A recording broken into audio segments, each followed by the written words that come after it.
Our next speaker of the morning is Martin Schneider, who will speak on dynamics of unit groups of von Neumann's continuous rings. Yeah, thanks, Andy. And of course, I would like to start by, can you hear me all right? Okay, perfect, thanks. Yeah, I want to start really by thanking the organizers for inviting me. It's really been a fantastic week with a lot of very inspiring and very considerate talks. I'm glad to have been here for this week, and of course I'm also grateful for the opportunity to contribute with my own talk, which will be, as Andy said, about dynamics of unit groups of von Neumann's continuous rings. So it will be about topological dynamics, but it also will be about, I guess, a type of object that is not so, or a class of objects that is not so well known, or perhaps not that popular. So I'll spend some time at the beginning to give some very brief explanation of what continuous rings are and where they come from, and how they emerged, and why von Neumann introduced them. Okay, so I'll take a start with just saying a few words about continuous rings. So so R in the following R will be a ring, so a unital ring, non-zero, so that unit is distinct from zero. And I want to recall a notion that von Neumann invented, and that is the notion of a regular ring. Okay, and that means that for every element of the ring, there exists another element of the ring with the property that ABA equals A. Okay, so far it's just some algebraic condition. You can, I want to give an example just at the beginning to think about. So let's say K is a field. It could also be a skew field, but if you don't like skew fields too much, it's perfectly fine and perfectly interesting in the case of a field. And we just look at a matrix ring. So let's say this guy here, the ring of n by n matrices with coefficients in that ring. That will be an example of a regular ring, and that is actually easily verified. So what you do is you can simply, I think I'll be able to just write it here. You know that, given some matrix A, we need to produce such a B, and that's actually a consequence of Gaussian elimination. So if we start with an element A of that matrix ring, we know that we will find invertible matrices that we can multiply, say S and T, so that we will get a matrix of that form 1, 1, 1, 1, 1 on the diagonal, but then potentially some zeros, a matrix of this form, some E. And now you can just define B from such a pair of invertible matrices. You just define B as TS, and then we can simply verify it. So in that case, we can simply verify that ABA, so A TSA, that's the same thing as S inverse E T inverse. I just used this condition here in two cases. And then this is an idempotent matrix, so it's just E. So it's S inverse E T inverse, that's just A. Yeah, so that's really what I wanted to have. So just to give an example. Okay, it's some algebraic condition. It's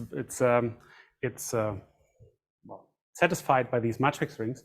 What is so special about these rings is that you can associate with every such ring, you can associate a particular lattice, and that's, so let me just define the set.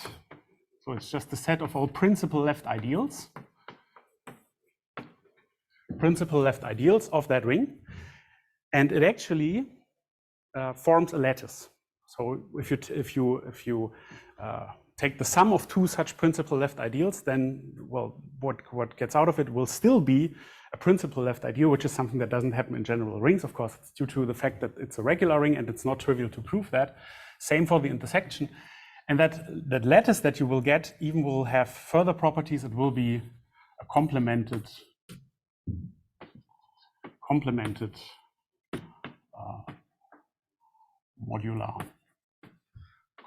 modular lattice, and yeah, so let's say with respect to inclusion. Yeah? With respect to inclusion. Okay, it's a bounded lattice. It has a smallest and a largest element. So complemented just means that for every element of that lattice, I find another one, so that the infimum of the two is the bottom element, and the supremum of the two is the top element. And modularity, I guess, is something that I mean, we'll not really need it, but it simply says that if it's some conditional form of distributivity. So if you have two elements and x is below y, then x supremum y infimum z equals y x supremum z. Okay, and that's really for all yz in that lattice. This is what it means. That's some sort of conditional distributivity. It's actually not so important, the precise condition. What is important, though, is that by a theorem by von Neumann, on this side you can actually get almost all such lattices. Well, there are some exceptional cases. I'll say something about them in a minute, but you can get all, by this construction, you will get all complemented modular lattices of an order at least 4. Okay. What happens here in this particular situation, in this matrix case? So this LR is really isomorphic to the space of linear subspaces of this vector space here. Okay. One way to establish such, I mean, to just write down a one-to-one correspondence here would be to say, well, to go, say, from here to here, you could say, for a given subspace, I want to assign with that such an ideal. Just give me the set of all matrices, all of whose rows belong to that subspace. Okay, and the other way around, if you have an ideal here, then you just take all the rows, and they will be. I mean, you can, because it's a left ideal, you can just take the first row, and the others will be there too. And that's actually, I guess, something very familiar. This should remind you of the coordinatization of finite dimensional projective geometries, and that's actually where this whole thing comes from.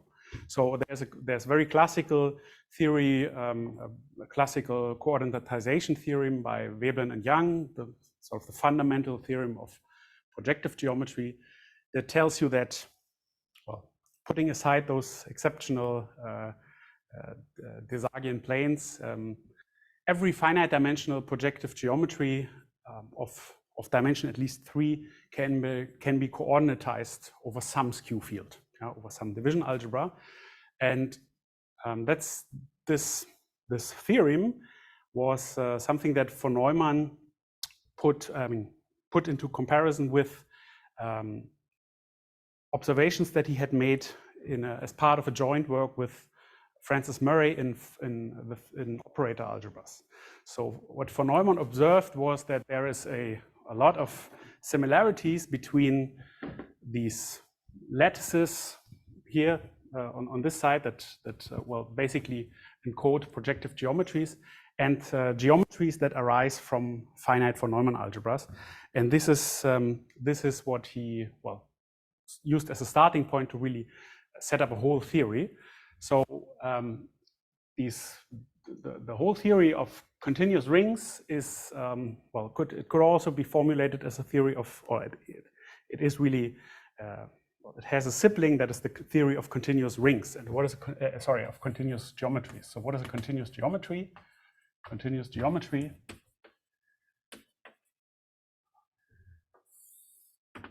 this is, well, it's a complete complemented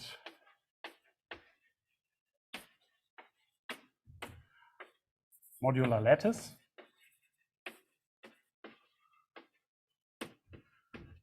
L, such that the lattice operations here furthermore satisfy a certain type of continuity. So for every, I think I shouldn't go below this, right? Is the next line still all right? Yeah, okay. So whenever we, say it again? A few more, okay, okay. So for every chain, if you, and every other element of your lattice, if you take the supremum of the chain and, well, you take the infimum with that element, it's the same thing as this supremum here. So you can first take the infimum with that single element and then take that supremum, and dually, if you take here the infimum, I mean the supremum and here the infimum, then it's the same thing. Okay. This is what von Neumann defined as a continuous geometry. What has this to do with the above? Now in this line here, that corresponds to finite dimensional projective geometries, of course, this is a very particular kind of such lattices. Well, most importantly, the lattices that show up here have a bound on the length of their maximal chains, right? If you have a well, you have that dimension n, so you know that the maximum length of a chain that you will see in this lattice is n+1.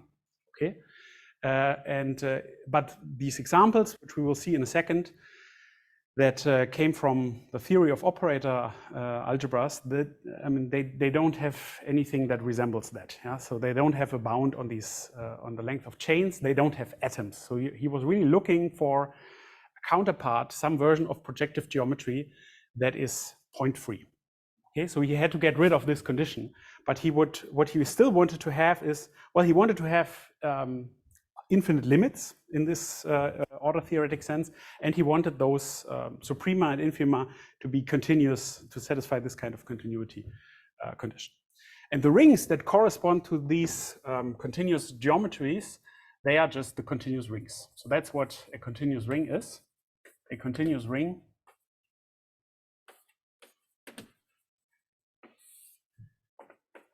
is a regular ring that has the property that that this lattice here is a continuous geometry. Now maybe I put it down here, so that this lattice is a continuous geometry.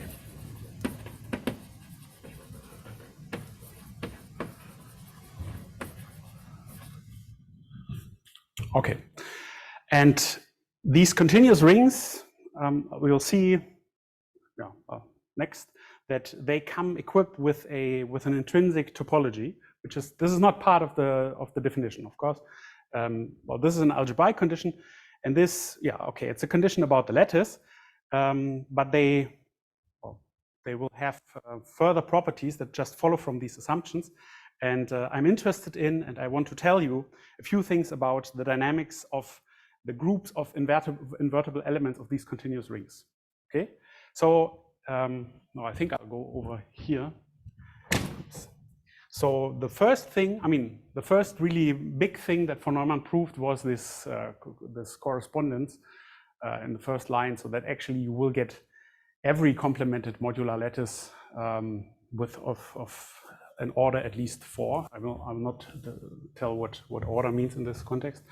And the second thing is dimension theory. So he proved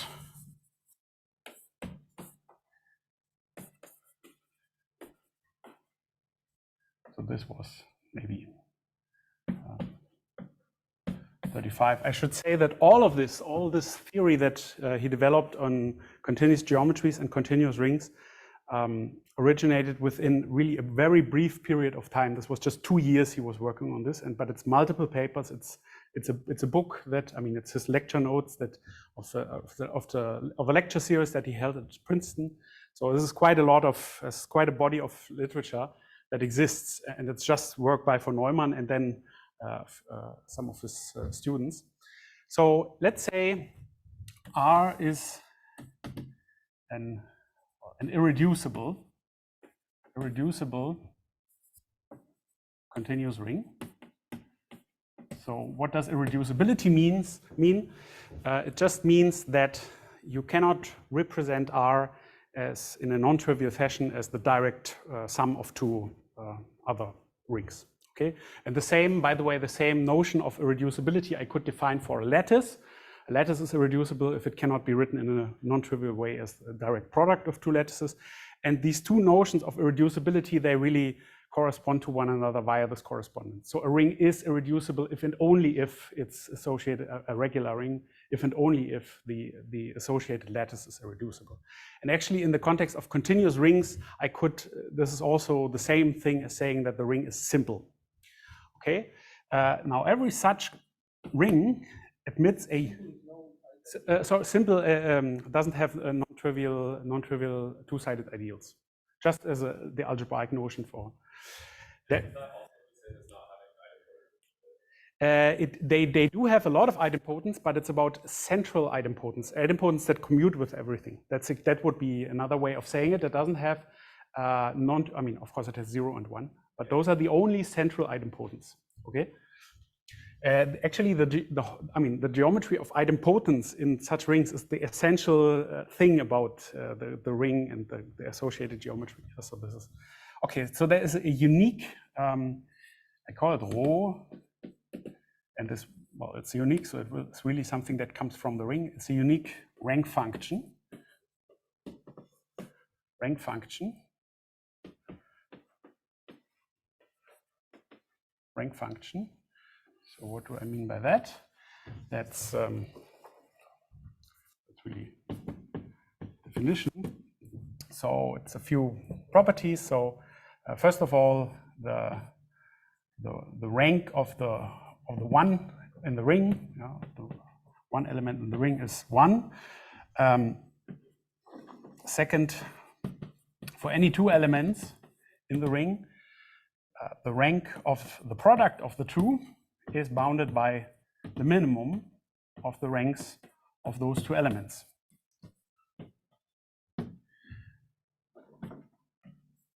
Third, that's now about idempotents. So for any two idempotent elements, so E is idempotent, F is idempotent. If the two are orthogonal, so this means the product of EF equals the product of FE equals 0.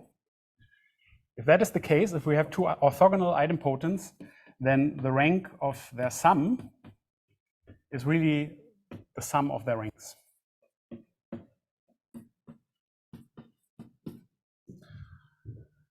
And a fourth condition that I will put here, from this already it follows that actually the rank of the 0 element is 0, because 0 is an idempotent, and I can sum it many times, of course, and that this equation holds will entail that actually the rank is 0, but this should be an if and only if. So it's really this equals 0 if and only if this is the 0 element. Okay, those are the properties of a rank function. Such an irreducible continuous ring always admits a unique one. And here you can see in this example, well, it's just the usual rank function but normalized. That's what it is. Okay, And but there's more. So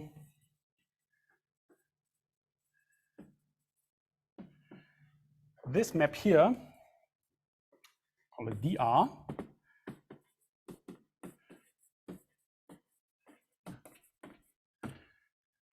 I mean, the rank defines a distance. It defines a metric. So the distance of two ring elements is just the rank of their difference. This is a metric, not just a metric. It's a complete metric. So it turns the ring into a complete metric space.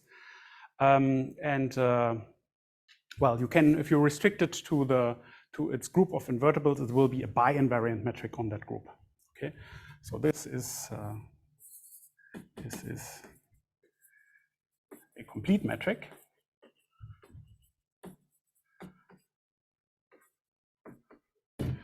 And there is a dichotomy on the range of this metric that I should mention. There can only be two things happening.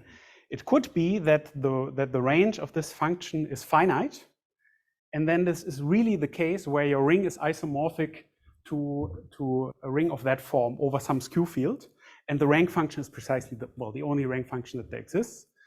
The one that you know. And if that is not the case, then it's really a surjection onto the whole interval. So you really have continuous dimension. So I guess it's slowly unfolding how this is a continuous version of, well, at least say the theory of these matrix rings. I will not be telling you too much about projective geometries from this perspective, but I want to mention before I continue. I mean, I want to tell you what the goal is. I will just say, the goal of what I have been looking into here and what I want to tell you is I want to understand topological dynamics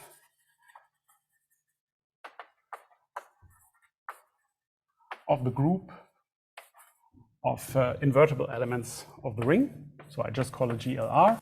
I sometimes call it U of R, but it's dangerous because that could be the unitary group of something that is associated with it. So this is really just a group of invertible elements. And this group of invertible elements can be described slightly differently in terms of that rank function. Well, it's really just the set of those elements that have rank 1. So it's again like in the finite dimensional case, those that have full rank, with the associated with the topology inherited from R. So it's a closed subset. Because the rank function is a Lipschitz function with respect to that metric, so it's sort of well behaved. Okay, so that will be the goal, and I guess I want to mention now two examples that you can, if you are on, sort of on the edge of getting bored already, you can at least take home those two examples. So first example, this is really this is sort of a limiting case of these guys in a more direct fashion. So let's say we fix again some field or skew field.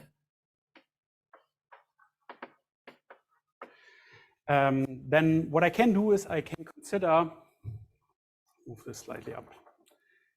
I can consider the following sequence of embeddings.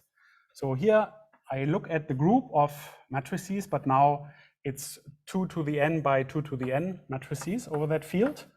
And of course, I can naturally embed it into the next guy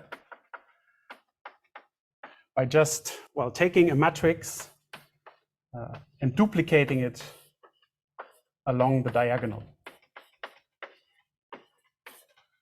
That's a unital embedding of rings. Okay, this is nothing too difficult. So I call it phi I, and of course I have a whole. That's really something. The first in line here is the field itself which is isomorphic, of course, to this matrix group, and then it continues, and then it continues further. So let me take the inductive limit of this. So I write this. This is really just for a symbol. Yeah, I'm not actually taking the infinite power of 2. It's really just a symbol. Let this be the inductive limit. Inductive limit of these rings. Just the union, and because they are all embeddings of unital rings, the group operation will be well defined. Now I make another observation. These phi i's, they are actually isometric maps. So an observation. So this family of phi i's, they are isometric. So I should tell you what the metric is. So on each of these guys, I can put a metric, and the metric will be the normalized ranked metric. So we move over here. So the metric would be dn would be a metric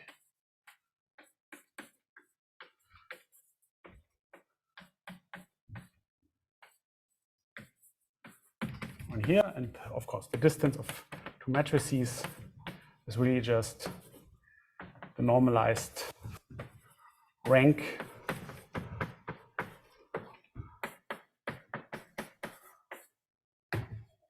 of their difference.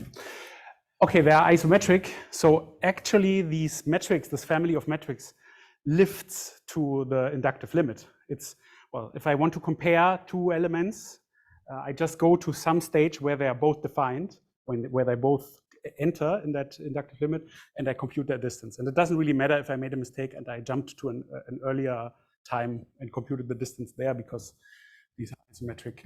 So this gives rise to a metric d infinity on this inductive limit.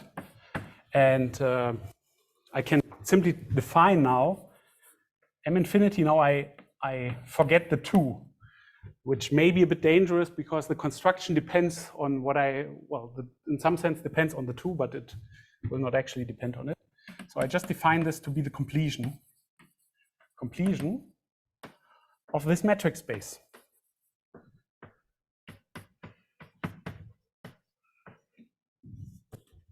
Completion of this metric space. And one of the first examples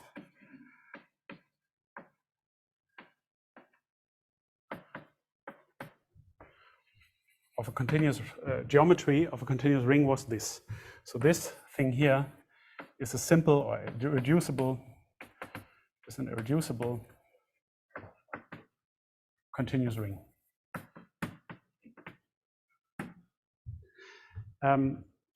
I already hinted at the fact that the role of the 2 here is not so essential. We could have taken any sequence, any factorial sequence of natural numbers. So with the condition that it always divides the next natural number in that sequence, and the limit object that you get here is the same up to isomorphism.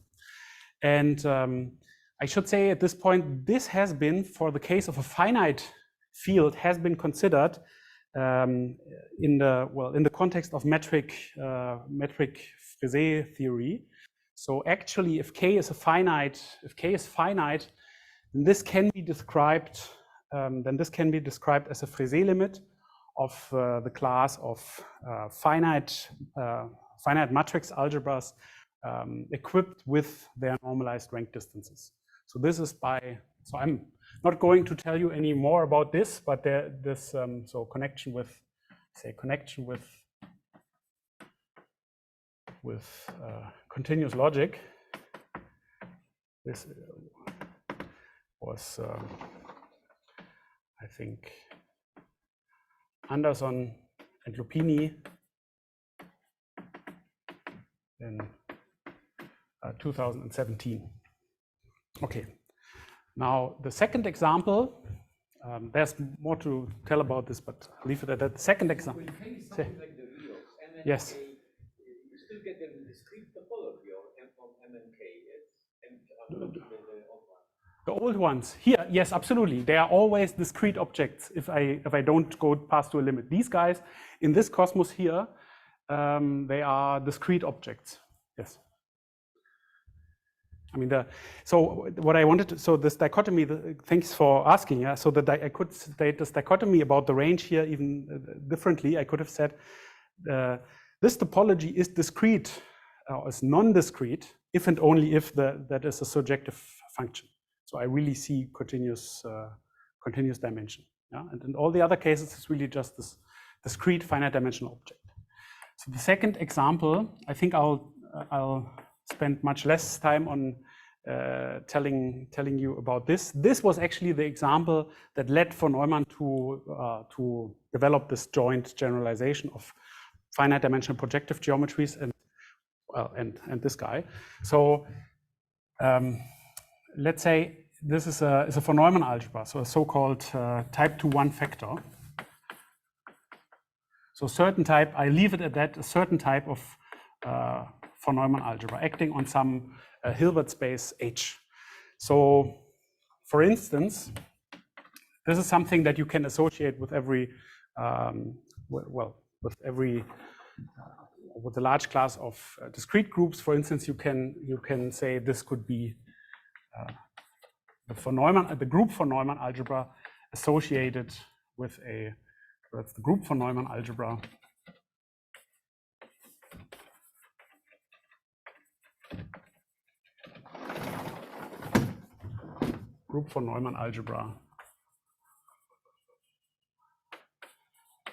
of a non-trivial ICC group. So, a non-trivial group in which ICC means it's a non-trivial group in which every non-identity element has an infinite conjugacy class. Okay, there's an object that you can associate with it that will give you such a type 2-1 factor. I'll not say more about this. And so what von Neumann discovered, and this was I should say in joint work with Murray, or I put the reference at the end, was that the set of projections of such a von Neumann algebra forms a continuous geometry in this sense. So there should be a ring giving rise to it, and this ring is what is called the ring of affiliated operators. I think I'll skip the definition of this. Those who know this, well, I guess maybe fine with it just being mentioned, and those who don't, there's not enough time to give a reasonable account on this here. But this is just the ring of I should say densely defined closed linear operators affiliated with them. Operators affiliated with M. Okay, and this is Murray and von Neumann.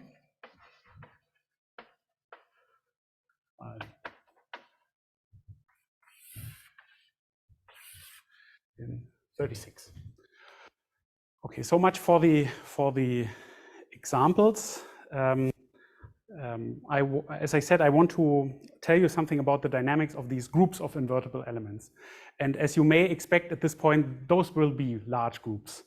Typically, they will not be Polish groups. I mean, this guy here, if for instance the field K is countable, then this guy will be separable. But otherwise, there's no real reason for it to have a countable dense subset. Yeah, so.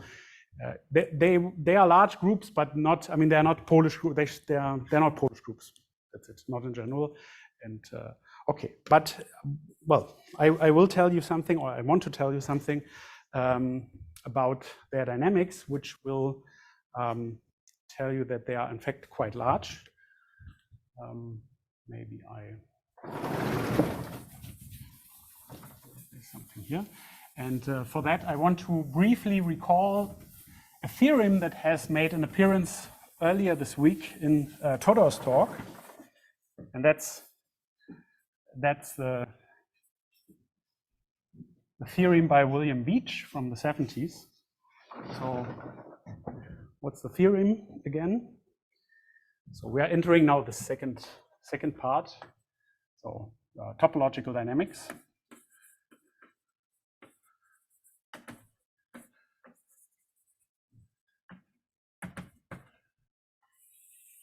So the theorem that I want to recall is this. This is William Veitch, 77. Every locally compact group admits a free flow. That's the theorem. Yeah? Every locally compact group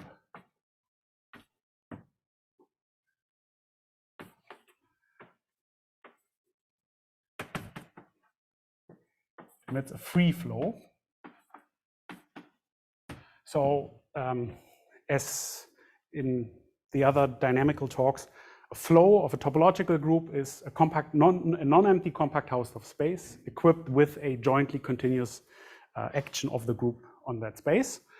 And free means that if you have a group element that fixes some element of that space when acting on it, then it means that that group element had to be the neutral element. Only the neutral element can have any fixed point in your space. Okay.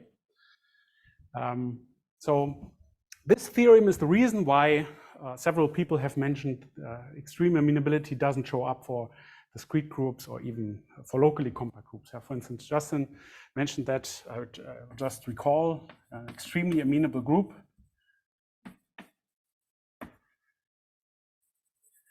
Extremely amenable means that for every flow that exists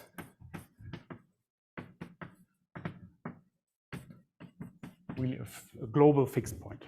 Okay, and well, it implies a property that is very well familiar to the group theorists. It's almost the same thing, but well, with regular Borel probability measures, such that for all G,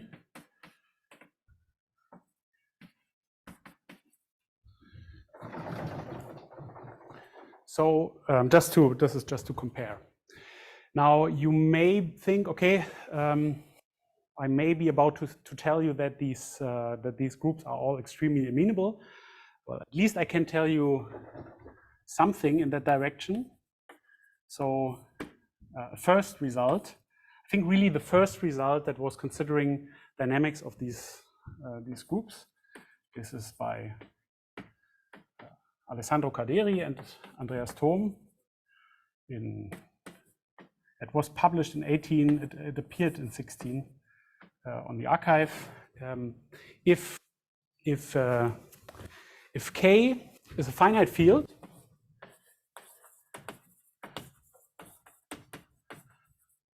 then the group of invertible elements, here of this ring that I mentioned up there, this is an extremely amenable group. Okay, and so another way to think of this is a closure of this kind of union of these general linear groups of K. So you can just think of this where you can forget about the continuous rings again and just say, okay, there's an inductive limit of these general linear groups, and then I take a completion. I don't really have to go through this. This is an extremely amenable group.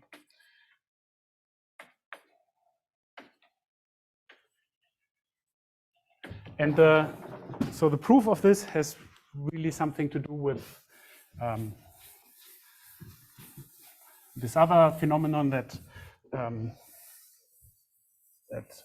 fortunately was mentioned by Lionel yesterday, this phenomenon of concentration of measure, which is a second route to extreme amenability.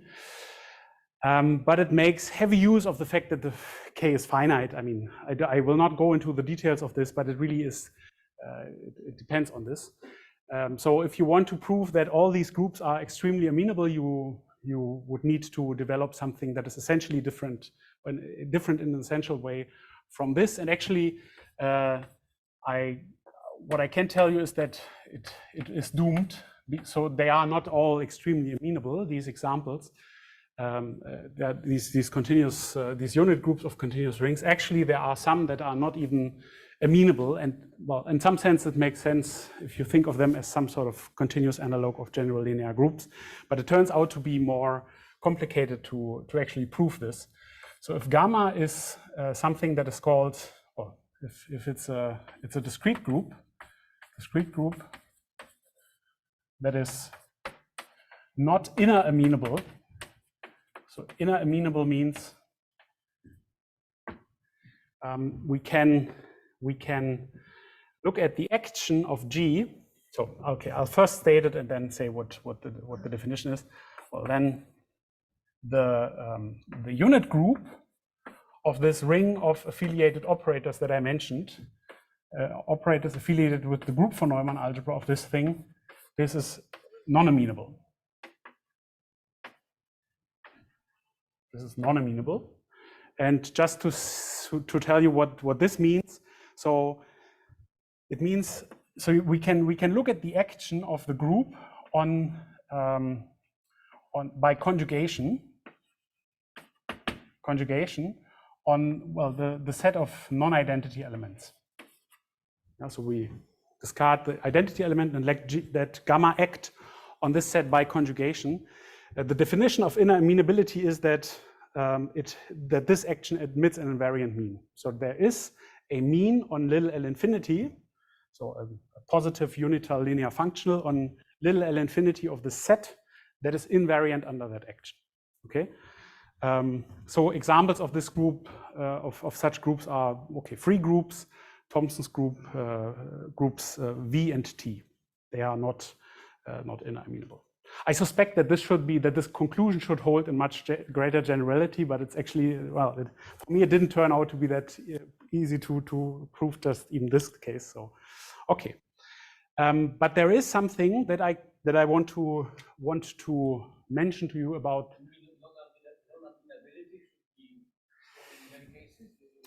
Yes, that's what I think. I mean, okay, my really poorly educated guess is that the overwhelming majority of continuous rings, of unit groups of continuous rings, should lean towards non-amenability. I mean, whatever that means.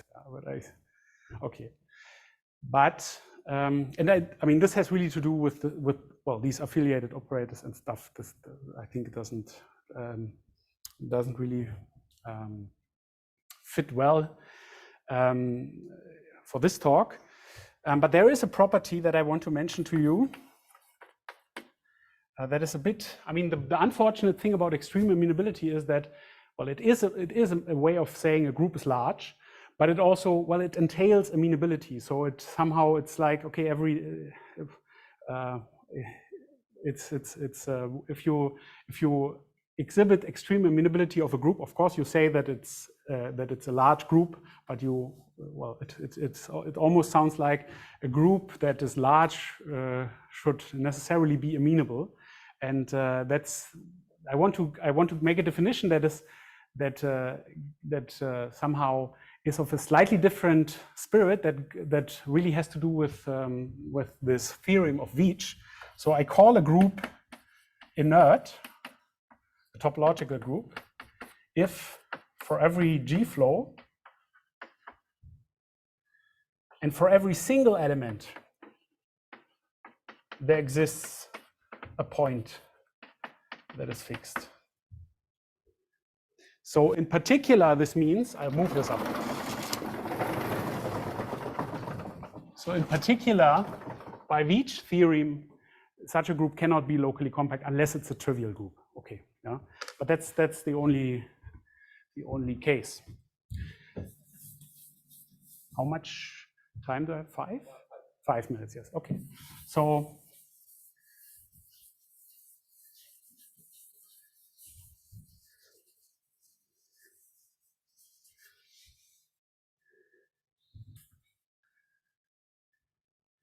So this is clearly a property of well, large topological groups. Maybe a simple example or a quick example of such a group.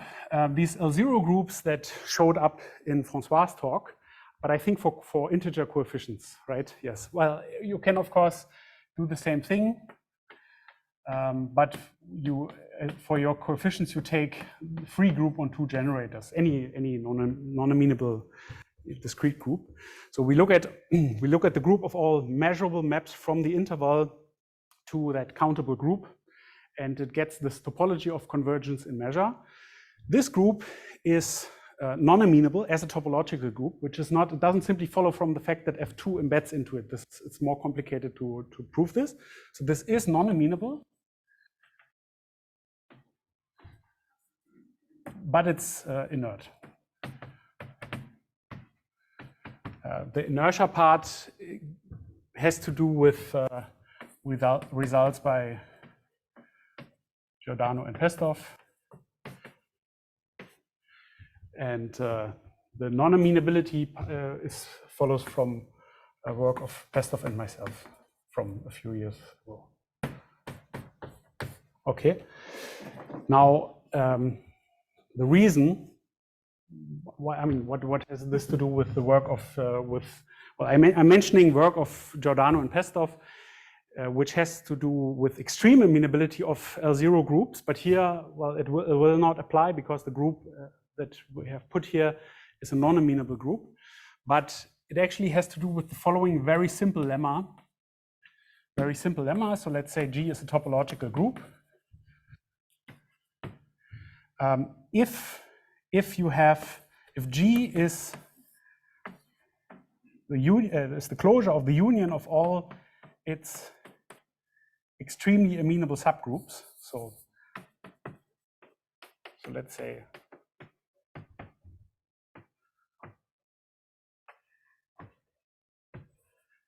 if this happens, and there's no, I mean, the extremely amenable subgroups of a topological group, they don't form a directed family or anything. Yeah? This hypothesis here really is just saying the set of elements of the group that are contained in some extremely amenable subgroup, that set should be dense. That's it. Yeah? If that is true, then, well, then G is inert. Okay, so, well, at least, I mean, it's a sufficient criterion for this inertness. I don't know, I mean, all the examples I know of inert groups come via this simple lemma. I guess it shouldn't be a characterization, but I don't have another example. Okay, now the theorem that I wanted to get to, and hopefully I did. So if R is any non-discrete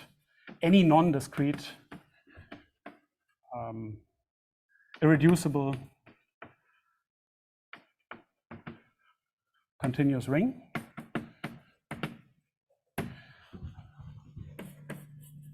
then this group here is inert. So that's the result. It uses this lemma above, but it's really, I mean, the lemma above is a one-line thing. It uses a lot of well, work by von Neumann, and it is another instance of a case of extreme amenability that shows up due to concentration of measure. Okay, but so this is as I said, Lionel mentioned this method of using concentration of measure to establish extreme amenability. What will happen here is I can say this I guess I have 1 minute or a few seconds, I see. So the idea here is, I do this very quickly. There's 3 steps, and each of which are not quite trivial. So the first is really using material by von Neumann. He showed, and that's actually a very beautiful analog of Cayley-Hamilton theorem. He showed that in these non-discrete irreducible continuous rings, the set of algebraic elements is dense. Now, what is an algebraic element? The center of such a ring is a field. That's actually the fact that this assumption, irreducibility, is equivalent to the center of the ring being a field. And then I can speak of algebraic elements. I can say, okay, they should be zeros of some non-trivial polynomials. They're actually dense. In the case of this ring here, this is really just an application of Cayley-Hamilton, because every square matrix is a zero of its own characteristic polynomial. There's no analog of characteristic polynomials here. This is completely different. And then there's an analog. Well, I proved that an analog of a triangularization theorem, so a continuous triangularization.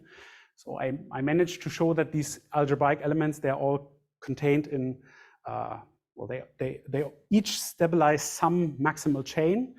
And then, well, I show that the groups, that each of them inside of these stabilizing subgroups of maximal chains that are contained in some extremely amenable subgroup, and this is then using concentration of measure. But okay, I'm happy to tell more details to those who are interested, and for the time being, I thank you all for your attention.